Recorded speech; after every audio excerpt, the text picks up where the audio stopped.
여러분, 인류사 전체를 보면 이 소금을 두고 벌인 투쟁과 전쟁이 굉장히 많습니다.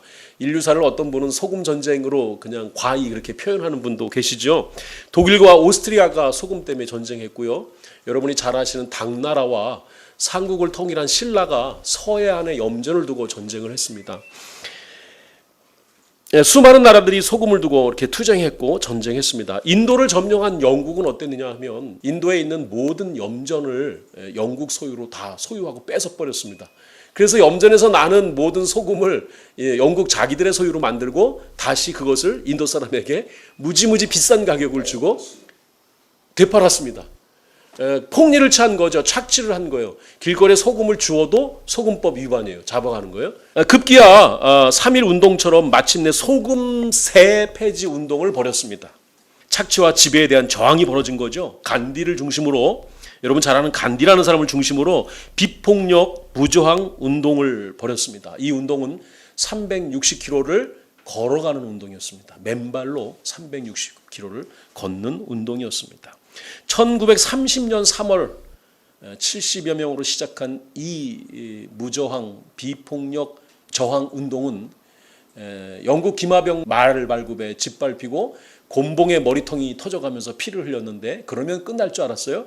그래서 사람이 쓰러진 자리에 또 사람이 채워지고 70여 명으로 시작한 이 행진이 결국은 6만 명이 함께 동참하는 어마어마한 무시한 일로 번성했습니다. 이 일이 세상에 알려지면서 인도는 자치권을 회복했고 독립운동을 하는 기초를 만들었다, 이렇게 평가하고 있습니다. 그러니까 이 행진을 부를 때 뭐라고 부르냐면 소금 행진이라고 세상 사람들은 부릅니다. 우크라이나의 지금 이 투쟁, 도전, 싸움은 먼 훗날 제2의 소금 행진이 될 수 있습니다. 소금 행진은 그러니까 공동체를 위기에서 건져낸 거죠. 그 행진으로 인해서 나라가 살게 됐던 것입니다. 그리고 새로운 세상으로 나가는 도전과 투쟁이 되는 것이죠. 투쟁한다, 도전한다, 어떤 도전을 상대로 싸우는 거죠. 안팎으로 여러분 삶에도 그런 도전들이 끊임없이 몰려옵니다. 그 공격들을 어떻게 맞서 싸우느냐에 따라서 개인이든 교회든 국가든 어떤 단체도 성공할 수 있고 또 몰락할 수도 있습니다. 문명의 꽃을 피운 거대한 문명들을 보시면요, 그 지역이 비옥해서가 아니라 그 지역이 척박하고 힘들었던 곳인데 그것을 잘 대응하고 투쟁하고 도전하고 싸웠기 때문에 문명을 이뤘던 겁니다. 소금 행진은 끝없는 개혁과 새로운 나라를 향해 가는 투쟁하는 그리스도인의 삶과 동일하다, 저는 이렇게 생각합니다. 우리들의 삶과 맞닿아 있죠. 어떻게 행진해 나가느냐에 따라서 결과는 달라질 것입니다. 소금 행진 첫 번째는 뭘까요? 첫 번째는 타인을 실족해 하지 않도록 도전해야 합니다. 이것이 우리가 싸워야 할 소금 행진인 거죠. 자, 본문을 소금 행진의 그 투쟁으로, 그런 눈으로 본다면 머리에 띠들어오고 왜 단체가 모여서 구호하고 하는 정도는 명함도 못 내미는 그런 본문이에요. 명함도 꺼낼 수 없어요. 작은 자 실족하게 할 거면 차라리 너 목에다 돌 메고 그냥 바다에 빠져 죽어라. 손을 잘라내고 발을 잘라내고 눈을 빼버리라. 와, 과격하죠? 지옥에 던져진다, 불 소금친다. 듣기만 해도 섬뜩한 구절들이 반복됩니다. 그러니까 우리가 뭐 띠들어오고 구호하는 정도는 명함도 못 내미는 구절이 바로 오늘 구절이라는 거예요. 분명히 심판과 형벌의 주제가 명확하게 흐르고 있어요. 그런데 50절 결론은 뭐냐면 너희는 소금을 두고 화목하라는 결론이라는 거죠.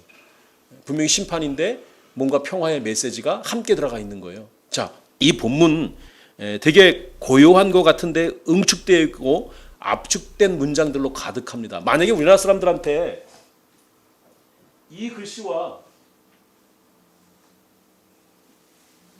이 글씨를 이렇게 써놓으면 뭘 읽어요? 이 두 글씨로 뭘 읽어냅니까?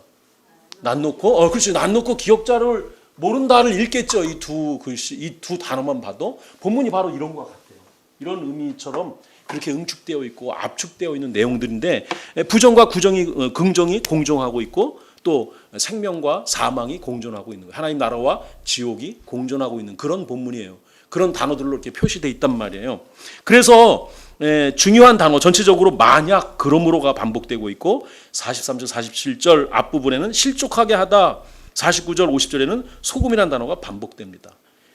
이런 것들을 반복하면서 주님이 기억하게 하려는 거예요. 뭔가 기억하기 용이하게 만들어 버리시는 거죠. 그리고 뭔가 긴급한 상황에 대한 어떤 요청을 지금 하고 계신 거예요. 이렇게 표현하신 것이. 그리고 부정적이면서도 긍정적인 거죠. 범죄와 화목 또 어떤 포기와 요구를 함께 요청하고 계신 본문인 것입니다. 자, 본문은 38절 요한의 일 때문에 시작한 거예요. 제자 요한이 주님의 이름으로 귀신을 쫓아내고 있었던 어떤 사람을 만났고 제자의 권한으로 그것을 금지시켰잖아요. 그래서 우리를 따르지 않는 자가 우리를 보고 우리를 따르지 않음으로 금했습니다. 이렇게 말했을 때 그 요한의 말에 대답하신 주님의 말씀 두 번째라는 거예요. 실족하게 한다는 건 뭐예요? 발을 헛디는 거예요. 내가 걸어가는 길에 누가 발을 걸려 넘어지게 하는 뭔가를 두어서 나를 실족하게 했다는 거예요. 왜 신앙생활 하다 봐도 왜 나 교회 가기 싫어, 나 그 인간 보기 싫어, 목사님 보기 싫어 막 이러면 보통 저 사람 실족했네 이렇게 얘기하잖아요. 발이 걸려 넘어진 거죠. 그래서 교회에서는 이 태도나 또 인사도 바라야 되고 친절하게 하고 화목해야 되고 예의 바라야 된다는 거예요. 여러분들 교회 오시면 죽을 일 있어도 웃어야 되잖아요. 그죠? 그런 거예요. 만약에 내가 인상 썼는데 그 일 때문에 누가 실족하면 그 무서운 겁니다. 보세요. 다음 본문 시작은 이렇게 해석을 해야 돼요. 자, 본문 시작 41절을 37절에서 이어지게 해야 됩니다. 그래서 38절하고 40절을 가로 처리하고 한번 37절부터 보는 거예요. 제가 읽어드릴게요. 37절 누구든지 내 이름으로 이런 어린 아이 하나를 영접하면 곧 나를 영접한 것이요 누구든지 나를 영접하면 나를 영접함이 아니요 나를 보내신 이 아버지를 영접한 것이다. 38절 가로 40절까지 가로. 자, 37절에서 이어져요. 누구든지 또 이렇게 누구든지 너희가 그리스도에 속한 자라 하여 물 한 잔이라 주면 내가 진실로 너에게 이르니 그가 상을 잃지 않다. 또 누구든지 나를 믿는 자를 중 하나라도 실족하게 하면 차라리 연자 맷돌을 그 목에 메고 바다에 던지는 게 오히려 낫다. 자, 37절의 어린아이는 누구일까요? 어린아이. 41절에 그리스도에게 속한 자입니다. 그리고 그리스도에 속한 자는 누구예요? 42절 이 작은 자들입니다. 우리들 성도들을 어린아이로 주님이 표현하신 겁니다. 어린아이 하나는 그리스도에 속한 자이고 당시로는 힘없이 쫓겨다니고 순교와 박해에 피해서 쫓겨다니던 힘없는 성도들이란 말이에요. 이 작은 자들 중 하나라도 누군가가 실족하게 하면 끔찍하고 두려운 형벌이 기다리고 있으니 차라리 그냥 그 형벌을 받느니 너 돌 메고 바닷속에 죽는 게 더 나아라고 말씀하고 계신 거예요. 믿는 사람이든 믿지 않는 사람이든 간에 우리들 예수 믿는 사람들을 어떻게 대하느냐에 대한 그런 말씀을 하고 계신 거예요. 또 우리들 사이에도 같이 믿는 사람들을 어떻게 대하고 있는가를 지금 말하고 있는 거예요.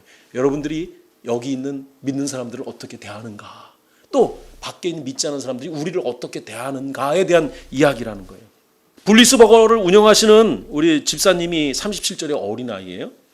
41절에 그리스도에게 속한 자예요. 42절 이 작은 자들 중에 한 사람입니다. 만약에 집사님에게 물 한 잔을 건네는 옆집 사람이 있다면 그가 받을 상을 확실하게 받을 것이라는 거예요. 그런데 만약에 그 옆집 사람이 우리를 실족하게 하면 그 형벌은 상상할 수도 없는 형벌일 것이다 라고 이야기하는 거예요. 지금 목숨을 위협받으면서 도망다니는 성도들에게 이 말은 어떻게 들렸을까요? 이보다 더 달콤한 위로는 없는 것입니다. 하나님이 그렇게 하시겠다는 거예요. 하나님이 너희를 보호하고 너희를 대적하는 자, 너희를 실족하게 하는 자를 확실하게 처리하겠다는 이보다 더 확실한 위로의 말이 없는 것입니다. 그러니까 제자들을 너희들 어떻게 하라는 거예요? 너희들 키재기 하지 말라는 거예요. 내가 크니 네가 크니 34절에서 누가 크냐고 논쟁했잖아요. 그거 하지 말라는 거예요. 그거 할 일이 뭐가 있냐는 거예요. 내가 너희들이 이만큼 사랑하는데 너희들은 왜 누가 크냐고 키재기 하고 있니? 그거 하지 마. 이렇게 주님이 말씀하시는 겁니다. 자, 세상 속에서 우리들이 저도 그렇고 여러분들이 기독교인인 것이 드러내질 때 반응은 두 가지예요. 하나는 긍정적인 반응을 하는 사람들이 있죠. 또 하나는 부정적인 반응을 하는 사람들이 있습니다. 긍정적인 반응을 하는 사람들은 본문에서 찾아보면 이런 거예요. 40절 반대하지 않는 자들도 포함됩니다. 41절 물 한 잔 물 그릇이라도 하나 건네는, 물 한 잔이라도 건네는 사람. 이 물 한 잔 건네는 건요, 그 당시로 이 이 그리스의 시대 당시로는요, 목숨 내놓는 거예요. 누가 도망다니는 그리스도인들에게 갈증을 느낀 그리스도인들이 물 한 잔 건네는 걸 누가 보면 너도 그리스도인이지? 너 숨어 있었구나. 일로 와. 너도 죽어. 이거거든요. 그러니까 물 한 잔 건네는 일은 목숨 걸고 건네주는 거예요. 그런 의미란 말이에요. 또 구약시대로 가면 이런 거 있어요. 정탐꾼을 도와줬던 라합. 여리고성의 라합. 여리고성이 정념 당했을 때 라합과 그 가족들만 살아남았습니다. 다 죽었지만 그 가족들만 살아났다는 거죠. 그러니까 긍정적으로 그리스도인들을 대우하는 사람들, 우리 안에서도 우리 성도들을 긍정적으로 대우하는 사람들은 형벌이 아니라 생명의 길로 결국 연결되기가 쉽다라는 것으로 이해하시면 됩니다. 반면 부정적인 경우, 작은 자를 실족하게 하는 경우는 어떻습니까? 그 경우는 미안하지만 저주의 길, 사망의 길을 가게 될 것이 확실하다는 거예요. 그 형벌이 얼마나 큰지 끔찍할 정도라는 거죠. 물론 바울처럼 분명히 부정적인 사람이었는데 하나님께서 강권적으로 역사에서 180도 바뀌게 하는 경우들도 있습니다. 그러나 그거는 특별한 경우이고 보통의 경우는 그렇단 말이에요. 성도 여러분, 믿음을 가진 자, 그리스도에게 속한 자, 하나님의 자녀가 됐다는 것은 그렇게 쉽게 무시받거나 가치 없는 게 아닙니다. 저와 여러분, 하나님이 얼마나 사랑하고 있는지 여러분 보시기 바랍니다. 그 깊이는 헤아릴 수 없을 정도로 깊고 넓다는 것이죠. 그래서 성도는 소금 행진을 계속해야 합니다. 여러분을 괴롭히는 쟤들은 누가 처리해요? 하나님이 처리하신다는 거예요. 여러분을 위하는 하나님의 마음은요, 이 본문의 말씀처럼 과격하리만큼 확실합니다. 과격할 만큼 하나님은 우리를 사랑하시고 보호하시는 것이 확실하다는 거예요. 그리스도인들의 특권은 뭘까요? 그리스도인들의 특권은 제가 보기에 하나님과 가장 가까이, 주님을 가까이 볼 수 있다는 것이 우리의 특권이라고 저는 생각합니다. 하나님을 가까이 만나고 접한다는 그 특권은 또 어떤 걸까요? 하나님의 뜻, 주님의 마음을, 주님의 그 어떤 명령을 바로 알고 또 어떤 좋은 정보를 먼저 알아채는 것이 가까이 있는 성도의 특징일까요? 아닙니다. 가까이 있는 사람의 특권은 뭐냐면 하나님의 마음, 주님의 마음을 누구보다도 쉽게 알 수 있다는 거예요. 여러분이 주님과 가까이 있기 때문에 주님의 마음을 알아야 되고 알 수 있다는 거죠. 이게 바로 특권이라는 거예요. 하나님의 마음을 잘 헤아리는 사람, 그것이 작은 자들, 저와 여러분이라는 것입니다. 수천 수만의 제자가 필요한 것 아닙니다. 여러분 가만히 보세요. 같은 것을 보고 같은 시간을 보내도 같은 생각을 품는 사람은 몇 안 돼요. 같은 사건을 경험해도 주님 마음을 헤아리는 사람 많지 않다는 거예요. 가나안 땅 12명이 정탐했습니다. 각 지파의 대표들이에요. 대표격들 12명이 정탐했어요. 그런데 2명만 가나안 들어갔잖아요. 10명은 다른 거 보고 2명은 다른 거 본 건가요? 아니에요. 동일한 걸 봤는데 왜 2명만 가나안 들어갔습니까? 2명만 아버지 하나님의 마음을 읽은 거예요. 그 마음으로 그 땅을 봤기 때문에 2명만 거기에 들어갔다는 거예요. 그것이 다를 뿐이라는 거죠. 자, 본문 마지막 부분에 소금에 대해 3가지 말씀을 하셔요. 49절, 불로 소금치듯 함을 받는다. 불로 소금치듯 죄악들을 처리하실 거라는 거예요. 우리는 어떻게 해야 돼요? 결단하고 용단을 내려야 합니다. 세상에 어떤 좋은 것이나 아니면 세상에 어떤 악한 것이 우리를 공격할 때 우리는 그 공격에 도전하고 투쟁하는 것을 멈추지 말아야 한다는 거죠. 얼마나 많은 성도가, 얼마나 많은 교인이, 얼마나 많은 교인들에 의해서 실족했는지 여러분 생각해 보십시오. 교회 다니다 신앙 떠난 사람들이요, 분명히 그들도 문제가 있어요. 그러나 그들을 실족하게 한 거는 불교 성도가 아니라는 거예요. 교회 떠난 사람들 대부분 실족하게 발에 걸려 넘어지게 한 사람들은 동일한 우리라는 거예요. 이게 무슨 의미겠습니까? 같은 구원을 받고 한 떡과 한 포도주를 마신 이 교인에 의해서 교인이 실족하고 있다는 것이죠.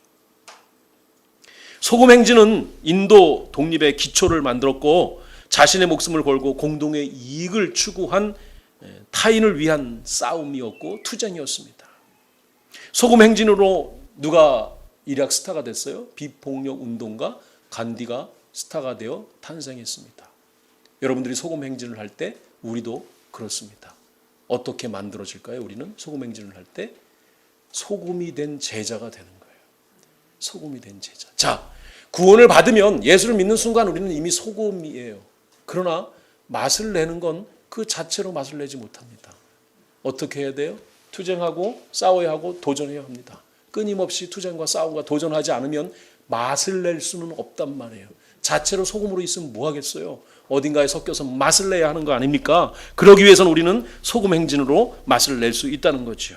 본문에 이 압축되고 거칠게 표현된 이 표현들 속에서 우리는 주님의 모습을 또한 봅니다. 주께서 소금 행진으로 자신을 내어놓고 타인을 위해서 걸어오신 길, 주님의 길은 여러분 주님의 길을 가만히 묵상해 보세요. 그거보다 끔찍한 길은 없습니다. 누가 그런 끔찍한 길을 가겠습니까? 자기 생명을 남을 위해서 내어놓는다? 누가 그런 끔찍한 일을 하겠어요? 주님은 소금 행진으로 이 땅에 오셨고 자기 목숨을 내놓고 아버지의 뜻을 따라서 공동의 이익을 추구했습니다. 소금처럼 녹아지셔서 자신의 생명을 버림으로써 우리가 살아가야 할 이유를 남겨놓은 것이죠. 여러분 곁에 계신 분들이 소중한 분들입니다. 귀하게 여기시기 바랍니다. 혹시라도 나로 인해서 지금 곁에 계신 분들이 잠깐이라도 실족했다면 용서를 구하십시오. 지금 이 순간 한번 용서를 구합시다. 예, 나로 인해 실족한 일이 있다면 용서해 주십시오.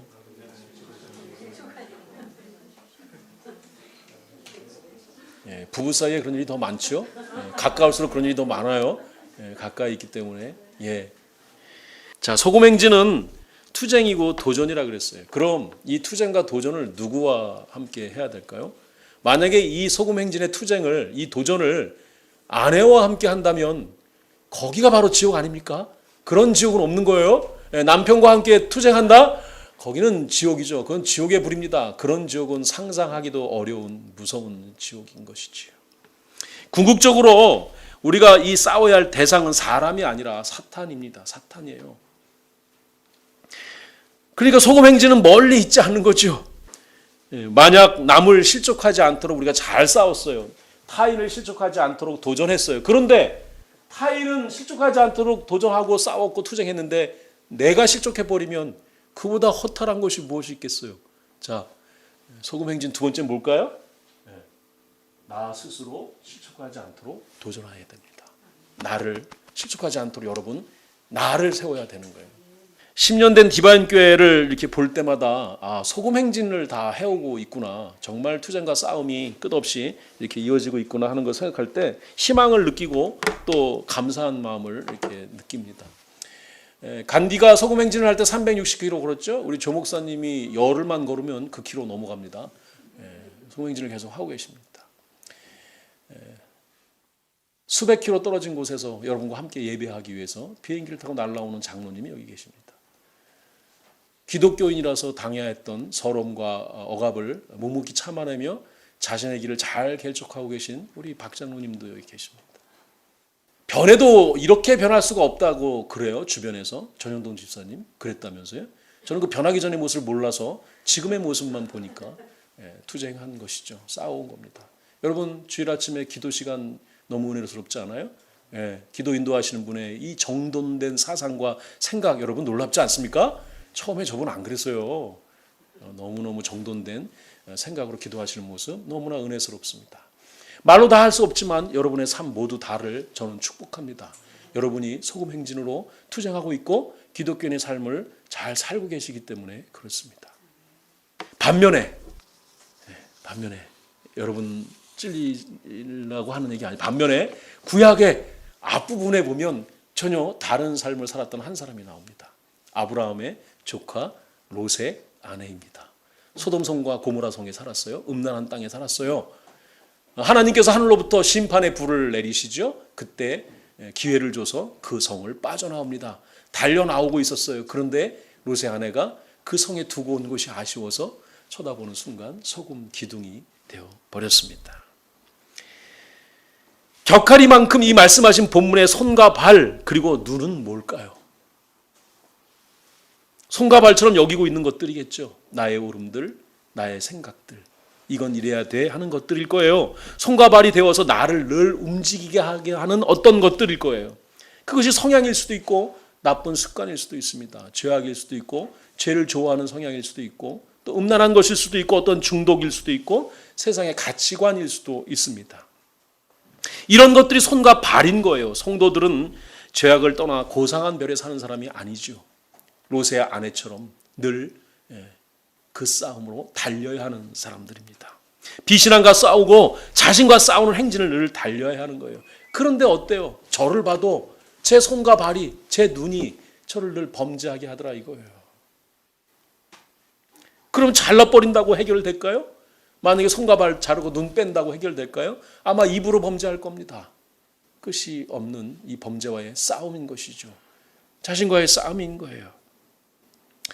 내게 주신 이 좋은 손과 발 그리고 눈이 나를 망가뜨리고 있는데 나는 무대응으로 아무 투쟁도 하고 있지 않다면 그 갈 길은 어디인 거예요? 게헨나라고 하는 궁극적인 장소, 지옥인 것입니다. 그럼 어떻게 해야 합니까? 손 자르고 발 자르고 눈알 빼버려야 합니까? 그거 주님이 원하시는 거 아닙니다. 하나님이 싫어하시는 행위입니다. 그러면 어떻게 우리는 이렇게 해야 될까 하는 것이에요.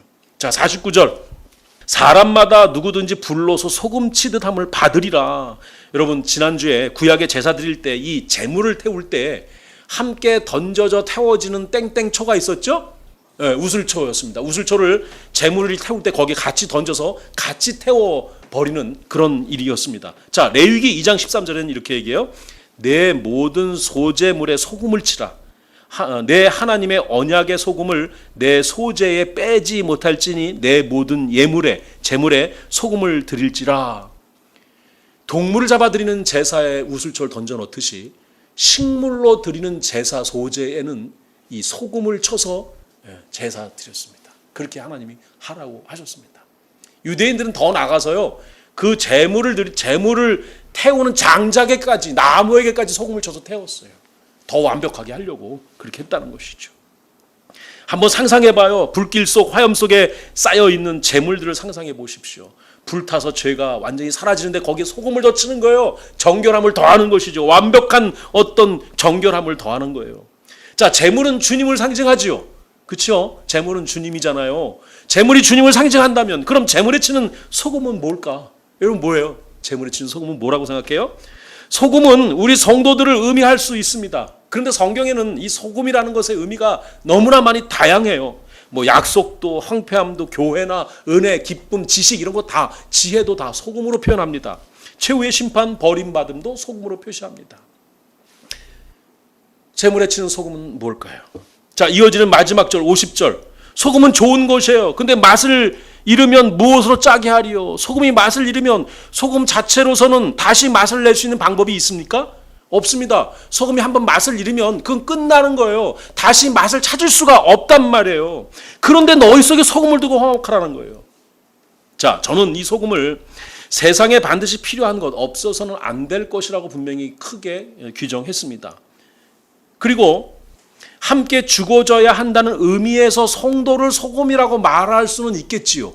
재물과 함께 태워지는 그 모습의 의미로 우리 성도를 소금이라고 표현할 수 있겠지요. 거기에 뿌려져서 함께 태워지는 거니까. 자, 그런데 실수 없이 손과 발과 내 눈이 나를 범죄하게 하고 그리로 이끌어갑니다. 나는 늘 실족해요, 내 스스로.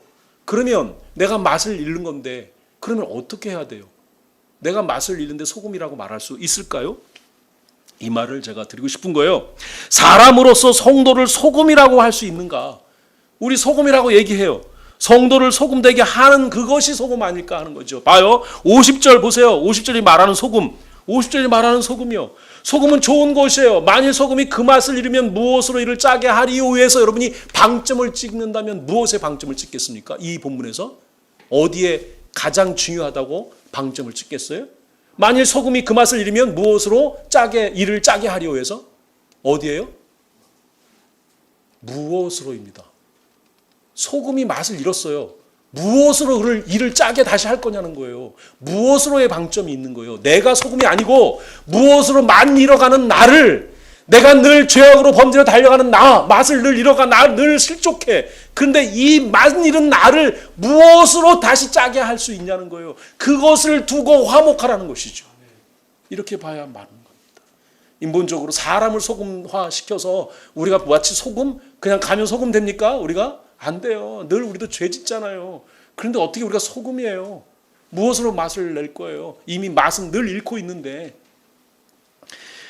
이 해답을 여러분 사도행전 1장 4절에서 찾을 수 있어요. 자, 주님과 함께 식탁을 나누는 일, 예배하는 일, 교제하는 일은 그저 음식 한 끼 먹는 일이 아니라는 거예요. 사도행전 1장 4절을 찾아서 누가 한번 읽어봐 주십시오. 사도행전 1장 4절입니다. 아멘. 예, 자, 주님이 사도들과 함께 모였어요. 그죠? 자, 모여서 뭐 하고 있는 거예요? 뭘 기다려요? 아버지가 약속한 그것을 기다리고 있는 거죠. 기다리고 있는 거예요. 그죠? 자, 기다리면서 뭘 했을까요? 성도들이 이렇게 모였어요. 약속을 하나님이 아버지가 약속한 걸 기다리라고 주님이 지금 말하고 있어요. 주님이 함께 계셔 거기에 말하고 있어요. 자, 기다려야 돼요. 자, 기다리면서 뭐 할까요? 예? 기도도 했겠지. 또 뭐 해요? 기도만 해요? 예, 밥 먹었어요. 밥 먹었다고요. 자, 보세요. 자, 주님께서 사도들과 함께 모이사 이렇게 써 있죠. 이 모이사란 단어 원어는요 이거예요. To eat salt with, 누군가 함께 소금 먹기 위해 모였다는 거예요. 이게 원어의 뜻이에요.